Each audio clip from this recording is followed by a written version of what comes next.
Support for your public radio station comes from our members and from Bond, Schenk and King, a multi-practice law firm in Rochester with offices across New York State, serving business, healthcare, and educational institutions. Online at bsk.com. From WXXI News, this is Connections. I'm Raquel Stephen, filling in for Evan Dawson. When you think of a farmer, the first image that may come to your mind is a man wearing a flannel or some overalls riding a tractor across acres of farmland. But today, my guest will be altering that depiction a bit. Matter of fact, the United Nations has declared 2026 as their International Year of the Woman Farmer. But farming remains one of the most male-dominated occupations in the nation. Yet some argue, though, that women were the first agriculturalists and have traditionally been the ones tending to the land. But over the years, institutional and social barriers have limited their contributions. A report by the American Farmland Trust shows that women tend to run farms that are about half the size and make about 150% less farm income than those run by men. This staggering inequity also limits the amount of federal funding their farms receive. Women farmers can also experience physical and sexual violence on the job, and sometimes the burden of working while pregnant, exposing themselves and their fetus to harmful chemicals. But despite the challenges, the report shows that the number of women choosing farming as an occupation is expected to increase. And a direct quote, "Women in U.S. agriculture have made extraordinary strides in recent decades." And currently 11 women hold positions as head of their state agriculture department. Now today in studio, I invited 3 local females in the agriculture business to help me dissect these challenges and to answer the question, what does the future of agriculture look like? In studio with me, I have Stephanie Castle. She is the program manager for Senior Northeast Women for the Land program of American Farmland Trust. Thank you for joining me, Stephanie. I have Kyli Stevens, co-owner of Fire Creek Farms, and Amanda Grisa, farmer and co-owner of Schenk Homestead Farm in Naples. Thank you, lady, for joining me. And I told you I love talking about occupations where male dominates, but women excel, right? And I love talking about women like riding motorcycles or in the mechanic or welding field.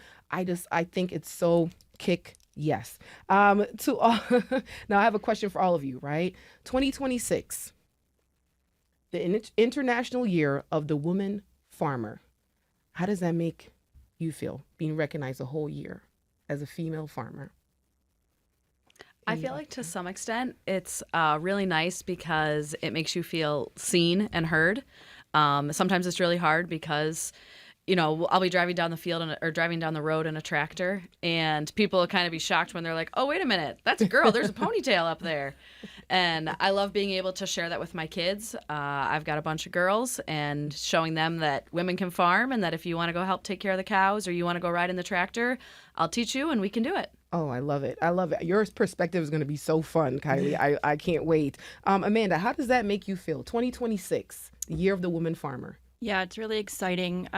We've had a lot of opportunities to be forward-facing, and I've had a lot of opportunities to show leadership on my role in the farm, and so I'm excited that gets recognized across the country. Yeah. And Stephanie, anything you'd like to say? I was really excited that this year was coming because it gives us an opportunity to talk about women and raise the visibility of women in agriculture. There's a lot of women who are hesitant to call themselves a farmer. They might be the bookkeeper or the marketer, and they have trouble owning that title. And I think that this helps empower them and have them step into that role that they should be in. I would love to piggyback off of that. Were any of you hesitant to say, "Hey, I'm a farmer"? Yeah, 100%. Why? Well, so I grew up on a farm, and my dad had the mentality that women didn't really farm and that you needed to go to college. You needed to have, as he put it, or as my family put it, more of a real job. So I was a teacher for about 7 years, and then I quit teaching because we couldn't find any farm help, and I farmed full-time with my husband. And so at first it was hard because I kind of felt like I was more just the farm wife. Yeah. And even that label is so, there's so many different roles there that make it difficult. So no, definitely at first I felt like an imposter at times. Still do every now and then, but I would just really try to recognize the fact that I'm doing most of the stuff that he's doing and bringing other stuff to the farm that my husband wouldn't be doing as well. Yeah. And Amanda, was there a stigma behind being a female farmer? Yeah, I would echo what Kyli was saying. I actually just recently went full-time on our farm and had an off-farm job. And so a lot of the time you get the feeling that you're not, not legit, Wow. I guess you can call it. Yeah. But, my husband and I, we have similar roles on the farm. I do crop planning and marketing, and we both go to market and transplanting and harvesting. So we're both, co-equal parts in our roles, but sometimes it felt like I wasn't able to fully take on that farm label. Yeah. And Stefan, you seem pretty confident in saying, hey, I'm a female farmer, right? Where did that stem from? How did that come to be? That took a long time to come because, like Kyli, I grew up on a farm, but I grew up on a beef farm, and my farm looks very different. I have sheep, I have flowers, and it was this, when we started selling our eggs, it was like, okay, if someone's buying a farm product from us, does that make us farmers, So it just took time. Yeah. And how do you react? I know some people are thinking like, why farming? Why not just go garden? Do you face some of that, like that chauvinistic thing in the field? Do you have to deal with the men? Yeah, there's definitely it's definitely a man's world, and there's a lot of like information sharing and networking that happens with men, and it's kind of women have to break into that and to get the respect that they deserve in those circles. We with American Farmland Trust try to break down some of those barriers and get women as active, participants in the conversation. But at the end of the day, farming is hard, but it's a beautiful life and it's worth it. Yeah. And we always talk about the female touch, right? The woman's touch. Does that come into play with farming at all? Is there stuff that women do that men definitely can't? They don't have that touch when it comes to farming. So I would definitely say, especially in the direct-to-consumer side of farming, my husband is not as involved with that as he is with the cash crops. So I think that's somewhere that like the female touch, being able to deal with customers, handle, getting them to understand how to do cut sheets of beef or pork, also helping them pick out produce for the week for their dinners. I also think that a big job of female farmers and being on the farm full time is keeping our husbands a little bit in check, or the male farmers in check. I'm all for it. Because I'm all for it, Kyli. like my husband, especially, and farmers, we have a hard sense of understanding time. And my husband sometimes thinks that there are so many things that could get done in a day, so much more should get done in a day, and just helping him to be a little more realistic on, all right, let's make a list of all the tasks, let's check them off as we go, and just kind of bringing that sense of organization to the farm sometimes is really helpful. I don't know if you think the same, Amanda. Yeah, I was going to say that on our farm, I am definitely like a manager role. So like you said, making sure that we stay on task, planning out the weeks, that's my strength. And being able to keep up with all the kids' activities. And, oh yeah, we're gonna dive deeper into that and how you multitask. But Kyli, can we speak a little bit about Fire Creek Farms? What's going on over there at Fire Creek Farms? So we own about 400 acres, and then we rent another close to 500 or 600. We grow a lot of cash crops. So we grow soybeans, corn, wheat, hay for the horse market and for cattle. But then we also do a lot of produce. So we do mainly fall crops as well as a lot of sweet corn. And then we raise beef, cattle, pigs, chickens for eggs. And then we have direct to consumer. So we have a farm store on our property, and I attend farmers markets. Wow. So yeah, a little bit of everything. We pretty much do everything in farming except for dairy. Yeah. That's kind of what we say. And I believe I checked your website. You do have like order online and we deliver to your home. Yep. You guys are fancy over there. Yeah. Yeah, I mean, we try to just be able to get good, fresh, local food into the hands of our customers. It's hard because we do live in Livonia, so we're about a half hour away from this area and where we go to some of the markets. So it's nice to be able to deliver to them or to meet people at the market, so that way they can get more local food. All right, great. And Amanda, Schenk Homestead, right? How did you get into farming, and how did Schenk come to be? So I grew up in Naples across the pasture from my grandparents' beef cow farm. So again, getting that family connection. We moved away after college and lived in Oregon for a few years, and were called back home when we had our first child, and just wanted to be with our family. We kind of serendipitously bought our property that was a part of my family's original homestead when they settled in Naples, when they moved from Switzerland to Naples in the 1800s. So that's why we settled on that name. But we are a diversified vegetable farm, so much smaller. Only have 4 acres of production, but we grow vegetables year round, a lot of fresh salad greens. But yeah, just that family connection of wanting to farm and be connected to where my food comes from, and have that experience for my kids is what got us into farming. Yeah. And Stephanie, has your farming experience been a lineage as well? I think when you're born into farming, it's always in your blood. And even if you don't want it to be, it's there. So when I grew up on the farm, I did not want to farm when I was an adult. But sort of like Amanda, when I had kids, I realized how important that connection to the land was.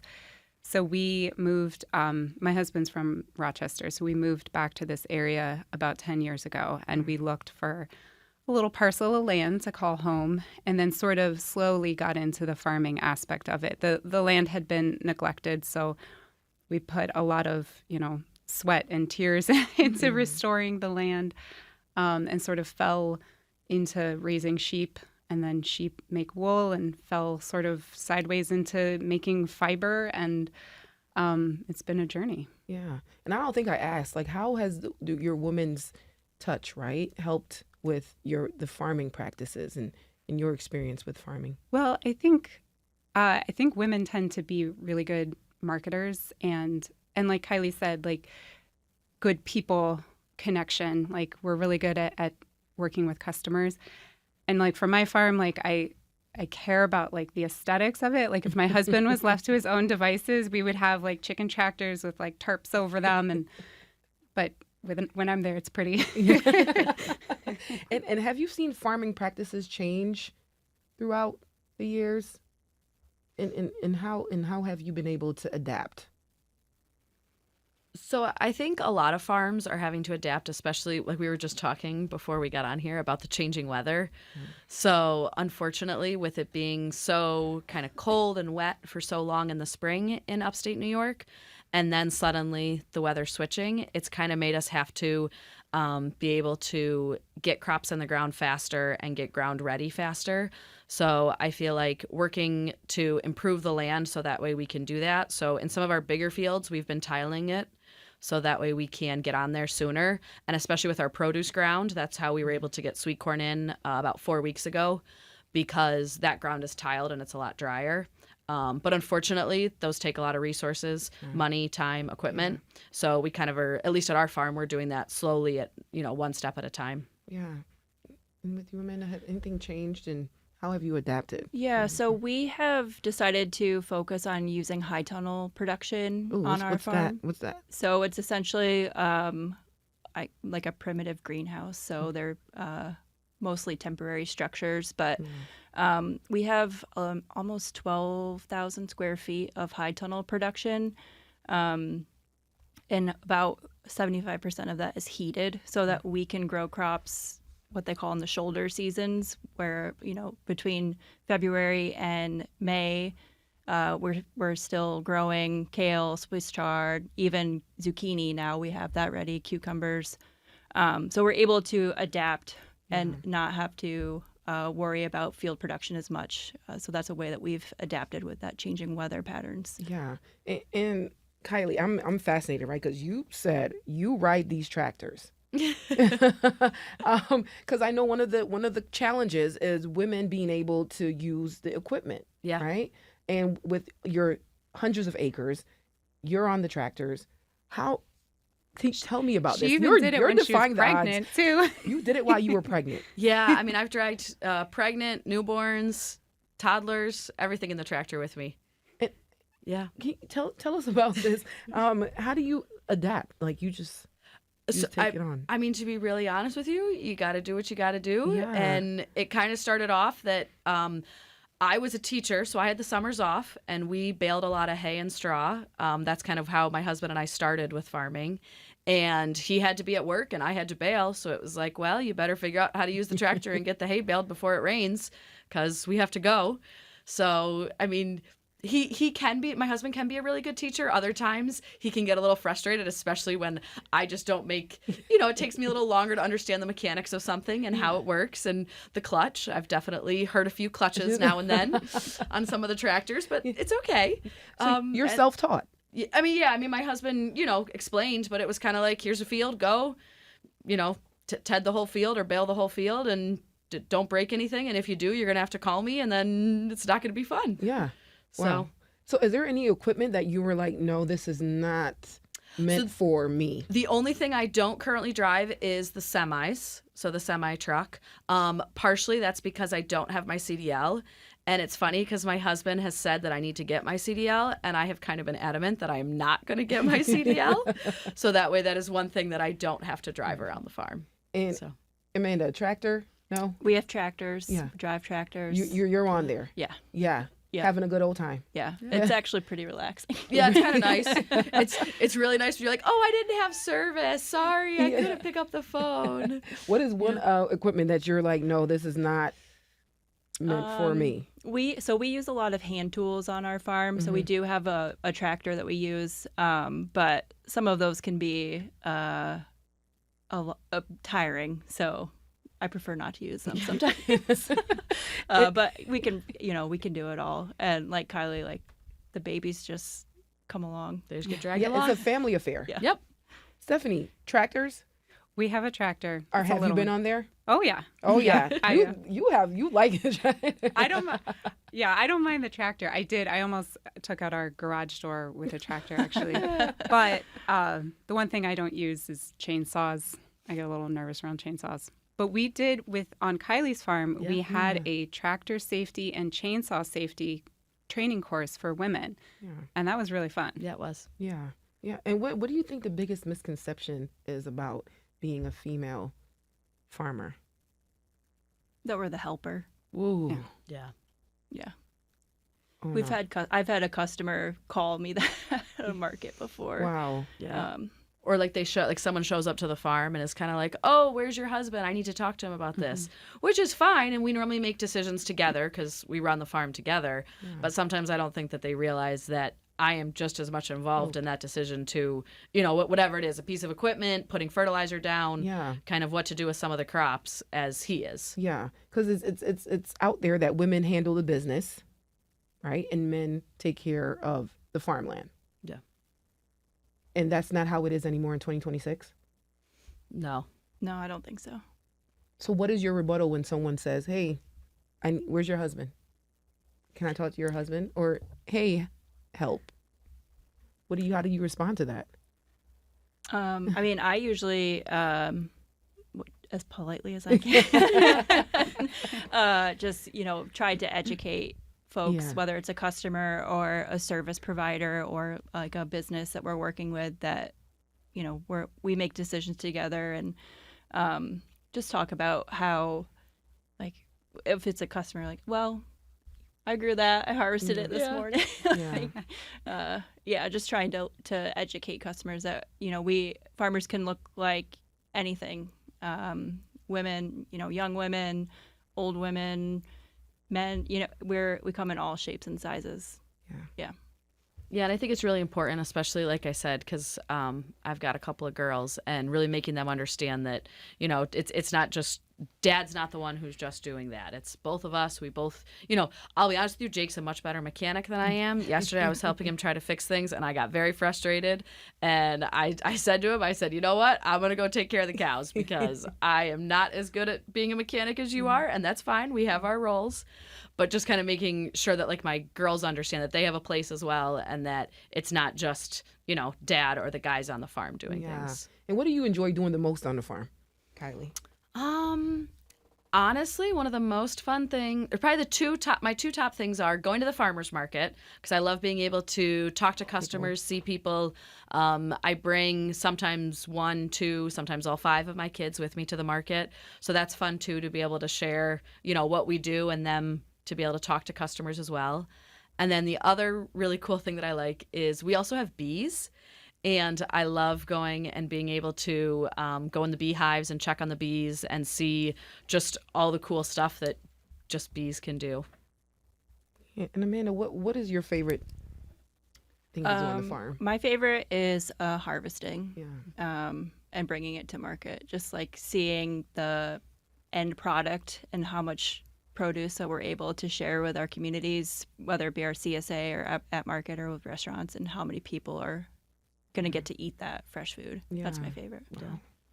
Stephanie, you're like, yeah, I love it all. My favorite is planting season, like right now, because you can plant just a little seed and then it grows so much abundance, and it's just every time it's like a miracle, and it blows my mind. Yeah, and I can't even keep plants alive. I'm the plastic girl. Like, let's get the plastic plant for decor. So I am definitely hats off to all 3 of you for tending to the land. I want to talk about American Farmland Trust, Stephanie. Can you tell us about American Farmland Trust and the mission behind that organization? Yeah, so we are the No Farms, No Food organization. We were founded about 40 years or almost 50 years ago by Peggy Rockefeller with the initial mission of protecting farmland. And our mission has broadened a little bit. And we not only work to protect farmland, but we work to keep farmers on that farmland. And we promote sound farming practices. So making sure that land is farmed sustainably for generations to come. Mm-hmm. So yeah, and generations, Kyli, like you talk about your kids and your kids experiencing the work and coming with you to the market and on the farm and on the tractor. How important is legacy and lineage in this field? Like, it seems as if you not grandfathered in, it's kind of hard for you to just start off as a rookie farmer. Yeah, no, it definitely is. And so I grew up on a farm, and I'm actually the 7th generation to live in that house and be on that property that my parents have, which definitely really wanted me to move into farming, at least to some extent. Yeah. I thought I would stay a teacher and just kind of farm in the summer, but obviously that's not where the journey took me, and that's not what my plan ended up being. And I'm just really glad that I get to share farming with my kids and help them grow up in that life, knowing the hard work, but also being able to see that you plant one seed and what you get out of it, and being able to be part of that harvest, and them just knowing that, food doesn't just come from the grocery store. Yeah. And are you able to balance farm life and having an other job? Do you have to just dedicate everything to farm? Like, can you explore other career possibilities, or you have to be dedicated to this? I mean, I think some people can, and they are able to. Honestly, when I was teaching and trying to farm, both full time, it was really, really difficult. Yeah. I mean, Amanda's done it more recently, so Yeah. maybe she can speak to Yeah. that. But for me, I couldn't. I'm sure some people can. Yeah, But- it started to become unsustainable for me personally. I started to feel like I wasn't doing any of my jobs well, including being a parent. And so we had decided that I would join my husband full time on the farm. We instead of paying employees, I would just pay myself more and work full time on the farm. So farming, you have to put your all in. You have to leave your heart on the acres. Right? yeah, farming doesn't slow down or take a pause, really. Even over winter, you're always working towards the next season. And it's kind of a myth that you can farm part-time even if it is a hobby farm, that you're not relying on it for your income, it still requires so much of your time. Yeah. And women have a lot of invisible labor. Yes. Yeah. And that definitely comes through with farming too. Yeah, and we're going to go into this report, the state of gender equity in U.S. agriculture report. I want to dive into that because I find everything, including the conclusions and the recommendations, very interesting. But we do have a caller on the line. Is it Catherine? Catherine from Grisa. She wants to talk about a museum she volunteers at and how women got into farming after the Civil War. And Catherine, are you on the line? Yes, I am. Hi, Catherine. You are live on WXXI. You want to talk to our female farmers? Absolutely. Let me preface it by what we say when we do tours is that in 1900, 60% of Americans were living on farms. 40% of Americans were living in rural settings. So I always think that that's amazing, and that's 1900. But what we found out about our museum, can I plug it? Yeah, go right. Historic Valentine Museum, and it's always been called a hall. We found out it was a Grange hall. It was the Victor Grange. And after the Civil War, a gentleman named Oliver Kyli was sent down in the South to try to restore. It was devastated, and he was trying to get the farmers up and going so they could eat. And he came back with this idea, and his niece said to him, "You better include women." So in the Grange, at the end of the Civil War, 3 positions had to be held by women only. And Valentine has we were astounded to find out of the women that were involved with and lived at our site. One of them was in different positions of the Grange that the women were allowed to hold. She went away for 2 years and left her family and became a homeopathic doctor, and then came back and practiced that too. One of the other women owners taught school, was at the college educated, and then came back, was disillusioned, came back and farmed Valentine and paid her mortgage off in the first year with seed potato. Mm-hmm. And that we were absolutely amazed that these women, I think that if the Grange was originally formed to keep the railroad from arbitrarily setting prices for the farmers, and they had no say. And it went all the way to the Supreme Court under the filing of 2 of the Granges out in the Midwest. And the Supreme Court, some of our commerce laws today are because of the Grange. So it's an interesting organization. It had cultural aspects. It had business aspects. It had everything to enhance the life of the farmer and to give them a boost and say in what was going on for quite a while before suffragette. But these women just took the reins in our place, and we were just astounded. So the Grange was also a segue to getting women to feel confident taking on different roles. So I thought maybe I'd just add that to the discussion. Yes. Thank you, Catherine. Thank you so much. So when we originally opened, and I said women were considered indeed the first agriculturalist, right? Any response to Catherine and women leading the way? I think the quote she said was, "Make sure you bring women." Right? When they started the Grange, like hire women. Do you think it could be done without women? Really? I mean, I really liked how Stephanie said all the invisible jobs that women, hold, whether it's in a farming home or just in a, normal home without farming. But I think that's kind of the big picture idea, is that especially in farming, women hold all these invisible jobs and kind of pick up those pieces and kind of I feel as though on our farm especially, I fill in the gaps a lot. So, oh, somebody needs to go and fix this field really quickly. Oh, well, I can go do that because you guys are busy fixing this and planting. I'll make sure to go and run and pick up the seed. I'm the parts go-getter. So kind of being able to fill in those holes. And I think that's what really makes things run and makes things work, is being able to have somebody there to kind of take on those invisible jobs and take on those gaps. So I think that's kind of where that spoke to me.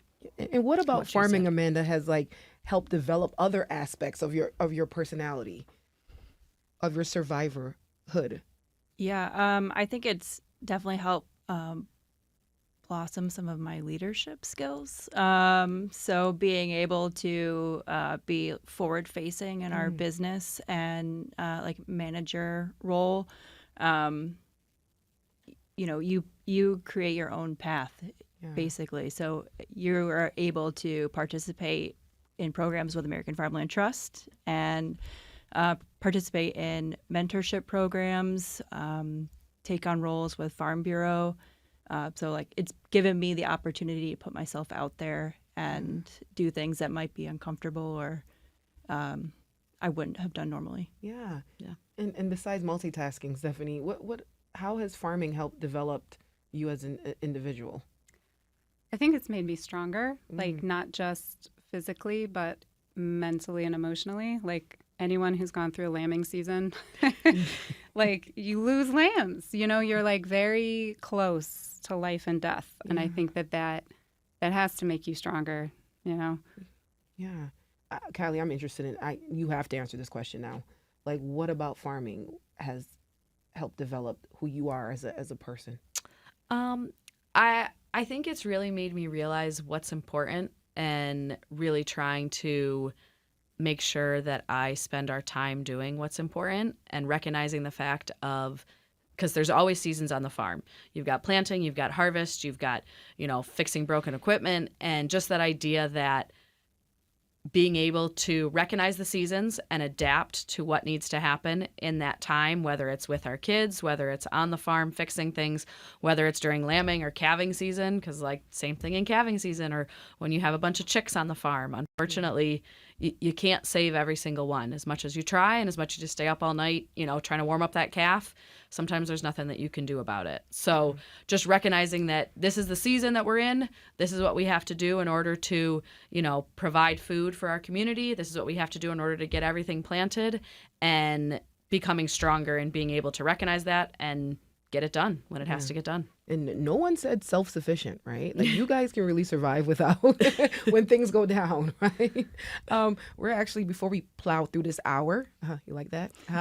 We're going to take a quick little break. And then when we get back, we'll talk more with our female farmers here on WXXI Connections.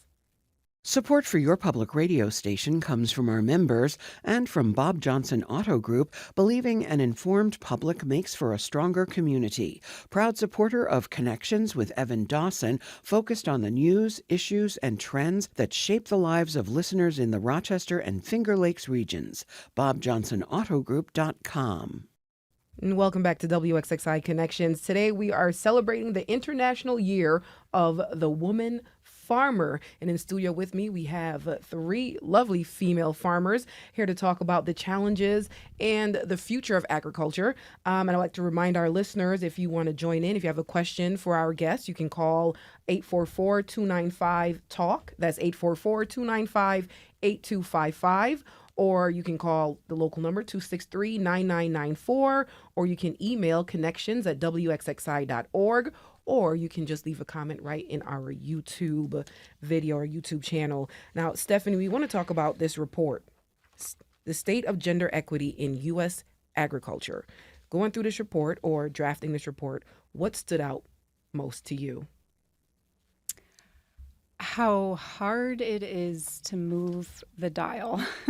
It's because some of the problems, the barriers that women face are, they're not their fault. And it's some barriers are internal and they're hard to even put words to. And other barriers are systemic, and it's really hard to make change. Yeah, and we're gonna dive into these barriers because it seemed like there's a lot more barriers, right, than good outcomes. Or maybe I'm reading that wrong, right? And while reading the report, my first thought came to mind was, oh, these are a lot of challenges.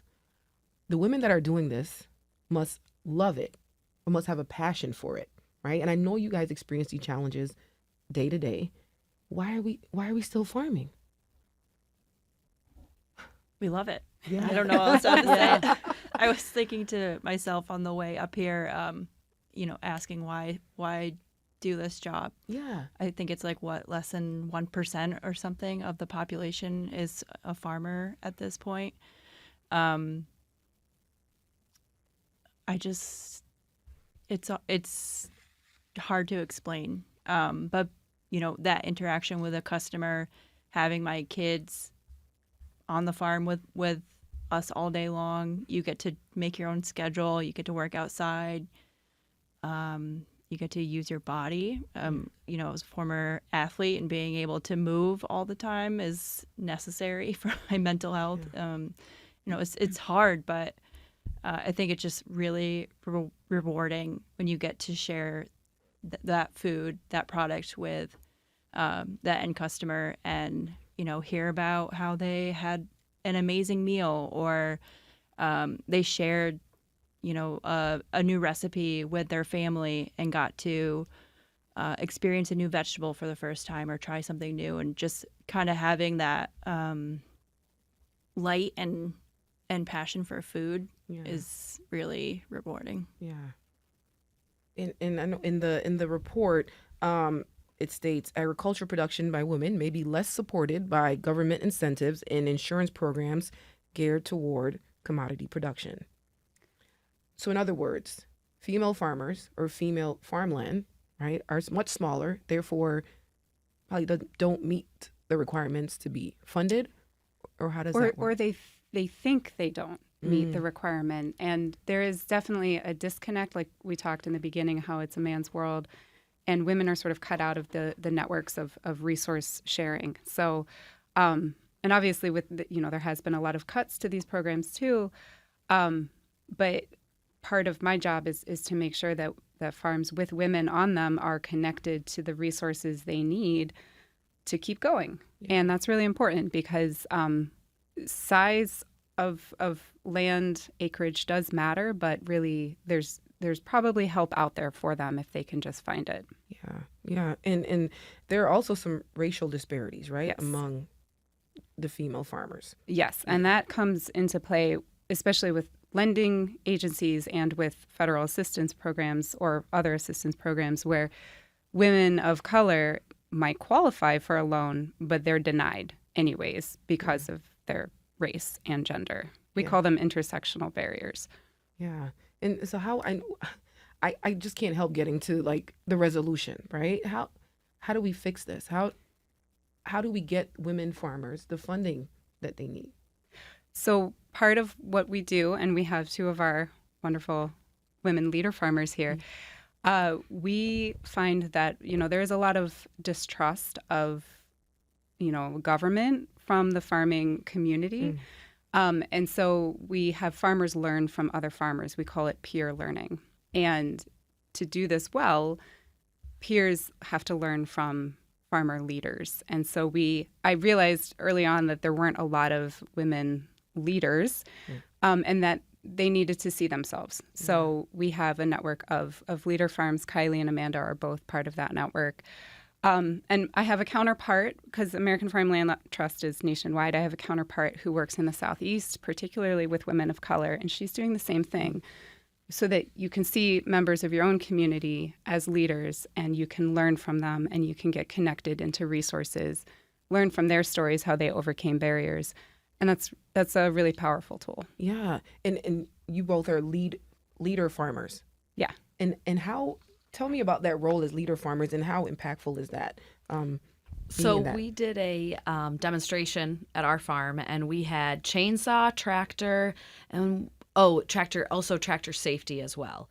And it was really cool to be able to see, I mean, there was some women who were much older and similar to Stephanie were like afraid of a chainsaw, and they were there cutting up logs and, feeling so much more confident and getting that sense of strength and that like I can do this. And it was really cool to be able to have that on our farm and then be able to talk to people about tractor safety and really making sure that you're following that, especially because being a woman on the farm, a lot of times the kids are on the farm too, or the kids are with you. And that is one of the scariest but greatest things is having children with us at the farm, but recognizing the fact that I don't want them to become a statistic and I don't want our farm to become a statistic.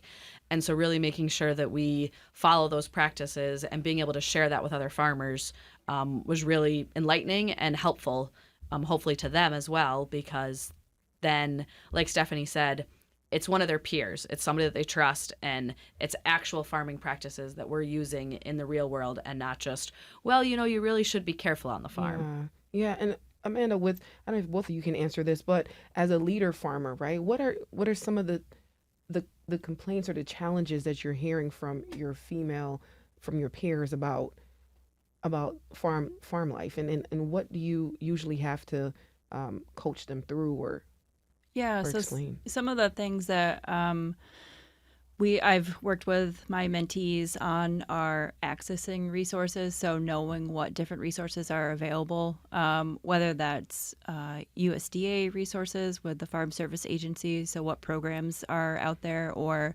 the Natural Resource Conservation Service, NRCS.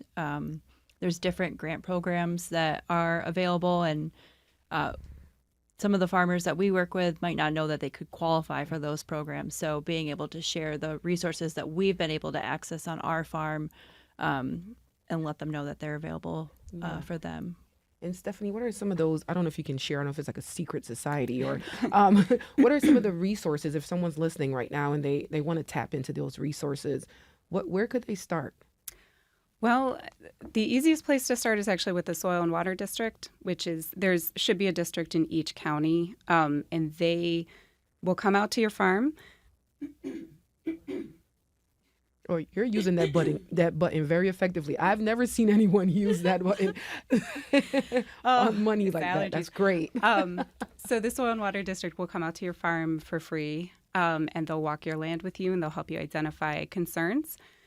Typically, the district is funded by the state, so that's a separate pool of funding that you can apply to, and they're focused on the natural resources of your property, so the soil and the water. And then, as Amanda said, there is, I would say, FSA, which is the Farm Service Agency, is probably a good place to start. They can help you develop a business plan. The Small Business Association, the SBDCs on the local level are also a really good place to start because in order to get a loan or a grant, you often need to have a business plan first. Mm-hmm. That's great stuff. I want to jump in because a lot of the report talked about childcare, a lot of it. And we've talked about children for a good 35 minutes and being a mom in this field. And I believe all of you have kids. Yep. Pregnant, working. How is that? You have to multitask. Yeah, you you do take have breaks. You can't, not often, right? Because you have to tend to the land. How is it being a mom and a farmer? I personally was really lucky, and that's why I have 5 children.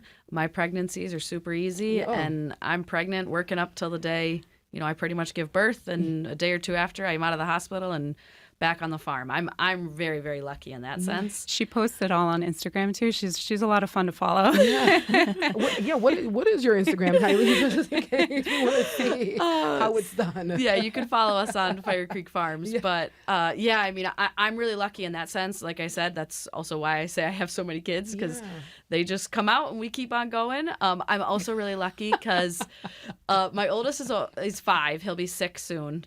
And we have amazing childcare. The kids go in her home and they stay with her during the day. So during the day, we do have either in school or they're with her. And then in the evenings and on the weekends, they're obviously with us on the farm. Yeah. So it's really nice not having to worry about them all day, every day on the farm. But it's also amazing being able to share the farming with them. Yeah. and being able to drag them along. Yeah. Amanda, is it that easy? Are we just I will say I also had an easy experience. All my kids were home births, and so we just kind of kept going. My daughter was 6 days old when she came to our first farmers market with me. wow? Yeah, I mean, there are challenges for sure, but we don't have childcare. We are in somewhat of a childcare desert where it's mostly in-home providers, and they're booked out. So our kids are with us all the time, besides being at school. But you just have to bring them out. There's not much else I can say about it, but Stephanie, your leaders, farmers here, they're having a great time when it comes to children on the farm. But this is not always the case, right? This can be a huge challenge for female farmers. Well, and there's a lot of joy, I think, as we all share with raising children on the farm, but there's also a lot of scariness too that comes with it. And like when you don't have a choice and you have to bring a kid onto the farm and you have to keep an eye on them all the time, that can detract from your productivity as a farmer. Farming while pregnant, is always challenging because your balance is off and your muscles aren't working the way they normally are. And then a lot of farms are obviously in rural areas, and so there's a lack of access to healthcare and childcare. And we have been advocating for rural childcare infrastructure in this, getting women farmers into those conversations, because a lot of the childcare conversations are very urban based because the prices are very high in urban areas, but it's just as critical to rural women as well. Wow. Yeah. Because the soil over here is great. They're having a great time. Now, there's a ton of challenges, but there are also like a list of 15 recommendations that the report has. Provide women with effective encouragement to seek support, which is the leaders, farmers here. Train and equip staff to provide culturally and gender appropriate services. How important is that? Well, that's very important. Yeah. And actually something that's not spoken about often is that a lot of service providers, so those are the lenders or the technical service providers like from the soil and water district, a lot of them are women now. They didn't used to be, but they are now. So I feel like we're making progress on that front, but it's still, it's always a point of conversation to keep the awareness going and the visibility going. Yeah. And a lot of women, 11 states, I believe, their head of agriculture are women. And do we see a difference when the women are the head of agriculture in these states? Probably not. They probably lead just as well as a man does, And now, and also invest in improvements to rural community infrastructure. How important is improvements? Do we need what improvements would you benefit from, Kyli? I mean, I think the biggest thing is having, especially in rural areas, being able to have childcare, because I couldn't imagine having the kids with us every day, all day. Because when I do have them with me, my productivity, depending on what we're doing, does go down because I'm watching, concerned, making sure everyone's, not where they are supposed to be and not where they're not supposed to be. Yeah. But so that, I guess that would probably be the number one infrastructure. I'm not sure what else we'd could benefit from. What would you consider? What would you need as an improvement to do your job? This might sound strange to say, but we love strange. Reliable internet. Oh, true. Wow. Yeah, things are moving digital now, right? You have you're taking orders online, and what else is being used for the internet? What else is the internet being used for? I mean, we use software for all of our crop planning. Wow. So when internet's down, you can't access that information. We have a website where we are, our CSA customers are purchasing their shares on our website. So being able to do that marketing portion of the job, I need the internet, and unfortunately, it's spotty at best. Yeah. What are some of the improvements that you say we need, Stephanie? Healthcare. And childcare, that's really, That's it. yeah, those are the big ones, I think. Yeah. But you're right, rural broadband access as well. Yeah, I mean, things are always harder out on the farm, you know, but there is a sense of self-sufficiency as for most farmers, and it would just be nice if they had access to the same resources that the rest of us do, you know. Yeah. Yeah, the healthcare is huge, because that's part of the reason why I stayed teaching so long, was because we were worried about healthcare for us and for the kids. So and I know that there's a lot of the farm women that I know, you know, all over the country. So many of them are still working to some extent, even though they'd rather be on the farm full time because of that healthcare. Yep. So healthcare and childcare. Yep. Yeah. Those are the two things we can safely say. Those are the two things that women farmers need to really excel in this business. Wow. And the conclusion on the report says the future of U.S. agriculture hinges, at least in part, on the extent to which women and other marginalized communities can successfully access financial and technical resources that will support the viability of their farms and ranches. So I guess we confirm that. So one thing we didn't talk about is that there's a lot of farmers that are getting older and retiring or passing on, and they're leaving that land to women. Women are inheriting it. It's wives, it's daughters, it's sisters. Women statistically live longer than men. And so if women are inheriting this land, and if we want America to continue to be a productive landscape, then we need to make sure that those women know how to access those resources and that land stays in farming. Yeah. Ladies, is agriculture a woman? I mean, yeah. I would definitely say you have to have like the woman's touch in there, and you have to have that side of it in order to be able to keep farming going. Yeah. Amanda, is agriculture a woman? I would say so. Yeah. We're connected to that Mother Nature. We nurture, provide, nourish. Stephanie, how is agriculture a woman? Because we came with the consensus that it is a woman. How is agriculture a woman? Oh, well, like Amanda said, we nurture, we grow. We're like the life force. Yeah. Yes. Thank you, ladies, and happy International Woman Farmer Year. All right. And is it just a year? That's it? Oh, wow. That's Every it? year. Every year. Every day. Every year. Thank you, ladies, for joining me for this conversation. Next on Connections, a re-air of one of our AI episodes. So stay tuned. Thank you.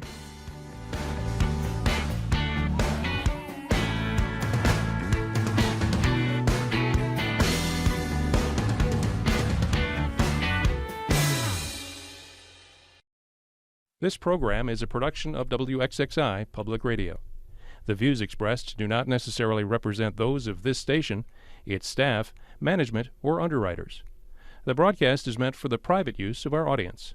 Any rebroadcast or use in another medium without expressed written consent of WXXI is strictly prohibited. Connections with Evan Dawson is available as a podcast. Just click on the Connections link at WXXInews.org.